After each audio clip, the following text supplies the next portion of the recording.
کہ دین کے دو تصورات بالکل علیحدہ علیحدہ ہیں۔ ایک دین کا تصور جامد ہے، غیر حرکی تصور ہے، بس اپنی نماز روزہ، اپنی دینداری، اپنے حلال اور حرام کے اوپر آدمی کاربند ہو جائے، باقی یہ ہے کہ اپنی صلاحیتیں، اپنی قوتیں، اپنی توانائیاں، اپنے اوقات کل کے کل دنیا بنانے میں صرف ہو رہے ہیں۔ اس میں بھی یہ ہے کہ ہماری عظیم اکثریت تو وہ ہے کہ اس میں طرح طرح کے بہانے بنا کر حرام کے دروازے بھی کھول لیتی ہے۔ لیکن فرض کیجئے کہ ایک شخص اپنے اس پورے کاروبار میں بھی حلال اور حرام کی پوری پابندی کر رہا ہے، لیکن اس کی توانائیاں اصلاً وقف ہیں دنیا کے حصول کے لیے۔ کوئی ڈاکٹر ہے تو ہمتاً پروفیشن میں غرق ہے، کوئی وکیل ہے تو وہ اپنے پروفیشن کے اندر غرق ہے، بس یہ ہے کہ نماز پڑھتا ہے، روزہ رکھتا ہے، حج کرتا ہے۔ آپ کو یہ جو اسٹیٹک کانسیپٹ ہے ریلیجن کا، غیر حرکی تصور، ہمارے ہاں نیکی اور دینداری ملے گی اکثر و بیشتر ایسے لوگوں۔ ایک ہے دین کا وہ حرکی تصور، ڈائنامک کانسیپٹ آف ریلیجن، یہ بالکل برعکس ہے۔ وہ تو یہ ہے کہ بندہ مومن کی زندگی کا مقصد ہے دین کا غلبہ، اسلامی انقلاب،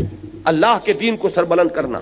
لہذا ایسا شخص وہ اپنی منیمم صلاحیتیں، اپنے منیمم اوقات صرف کرے گا دنیا کے لیے، اپنی معاش کے لیے، اس لیے کہ زندگی کا سلسلہ تو برقرار رکھنا ہے، لیکن یہ سب کچھ ہوگا زندگی کے لیے، اور زندگی ہوگی صرف اپنے مقصد کے لیے، کہ میری زندگی کا مقصد تیرے دین کی سرفرازی، میں اسی لیے مسلمان، میں اسی لیے نمازی۔